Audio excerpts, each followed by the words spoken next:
friend of mine I have breakfast with regularly said, "What is cybernetics?" That sounds like sort of his quote was, "counselor crap."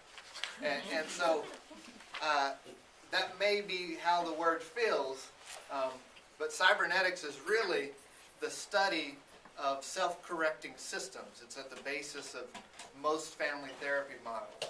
Systems that are able to create information and use that information to correct themselves towards homeostasis. This is all the theoretical words that we talk about.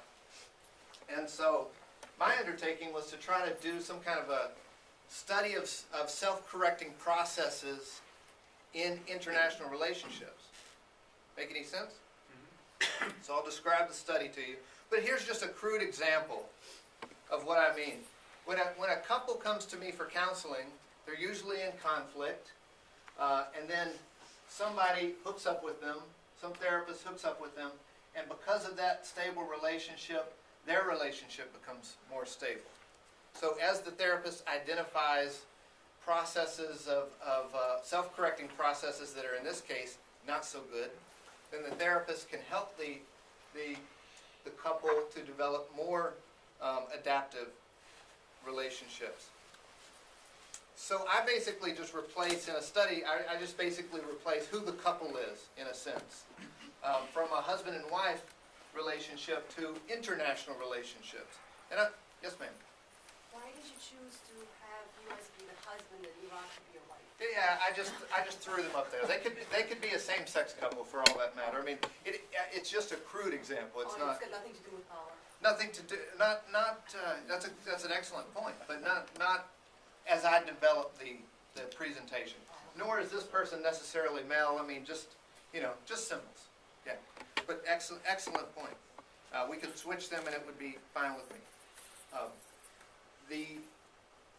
But again, it's basically the same kind of thing. The same way that I approach couples counseling is the same way that I would approach international relationships. Not saying that war and couples arguments are the same thing. I'm not saying that they're the same thing. I'm just saying that these theories that we use to help people in a therapy room could probably also be useful on an international level. So, as we've been talking about, I began thinking about what if our systemic theories intersected with public policy? Which I'm not the first person to think about this. Gregory Bateson, who was a giant in the field, was thinking about these things. If you read Steps to an Ecology of Mind, it's not a clinical handbook. It's a book about theory applied nationally, systemically, ecosystemically. So I'm not the first person to think about this. In psychology, they have a discipline of a multidisciplinary study of psychology and political science. So I'm not the first to think about these things, but there's not a whole lot of people that are applying systemic theories to public policy issues. And then I'm asking, what can family therapists do? This is the way we say it in the States, marriage and family therapists. What can MFTs contribute to policy makers, if anything? And so these are some of my questions that I was asking. Do systemic theories have application for larger social systems? And our conference title is, Can Family Therapy Help Heal the World? It's a very similar kind of question. And that's what this study is about. The problem that I run into is on some level, I think all of us would say, yes, our systemic theories can be applicable on an international level. But the problem is, how do we do that? In what way or what mechanism do we apply these theories? And so this study is an attempt to apply a systemic theory to international relations. It's tricky. These are just some more of the research questions. How can the U.S.-led invasion of Iraq be understood from cybernetics? And this secondary question, would we consider this first or second order change? If you're familiar with cybernetic language, you know about first and second order change. First order change is the kind of change that just produces homeostasis, the kind of change that results in no change. Second order change is a change of being, the change in the way we change. So would this war result in second order change? That's a secondary question, and that one I'll, Change for who? for whichever side that you're looking at. It could be second order change for the Iraqis. That's primarily who I'm asking about. For the country of Iraq, would this constitute second order change? And we'll try to answer this in 17 minutes or so, but it's a very tough question to answer at this point in history. Some of my hypotheses were that, yeah, we could find some cybernetic elements in this relationship. We could find recursive processes. We could find elements of punctuation and redundancy. These are cybernetic terms. This morning, I'll only be talking about a few, I think 3 or 4 of the recursive processes. We won't have time to get to the rest. And then we'll also take a stab at U.S. actions in Iraq will constitute first order change. We'll take a stab at why that might be the case. Do you want to hear about the data, or should we just skip through this? Data? Okay.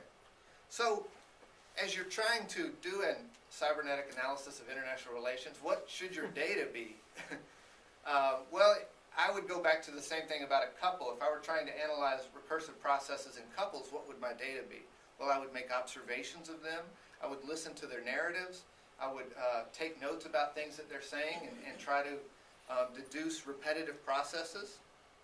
So if we're to apply that to an international relationship, who's observing the two players, who's making notes and observations about what they're doing, and who's trying to summarize that for us? And I would say that the press, the media, does a good job of that.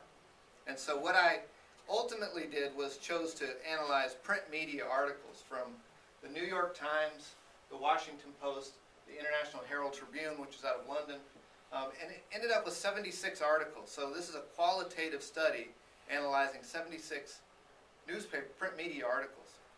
So you basically have only the husband story. Well, you bring up a good point. There's some difficulties in Iraq's side of it. I wanted to include Al Jazeera, for instance, which is a Middle Eastern newspaper, but all of these papers dump their articles into a database, LexisNexis, which doesn't allow anybody to edit them after the fact. So each day that these articles are published, they go into a database, and nobody can edit them after that. And we couldn't find an Iraqi newspaper that put every article into a database that wouldn't allow for editing later. This is called post hoc editing. That once the story is written and the events change or we got it wrong, you could go back and rewrite the story to capture what we now know. So there was a problem in capturing that information. The International Herald Tribune and all of these papers use foreign and embedded journalists. So it's not, I wouldn't say these are just the American perspective. I would say that they capture a large chunk of information from this time period. But yeah, an excellent question, and a question that methodologically we struggled with, or I struggled with.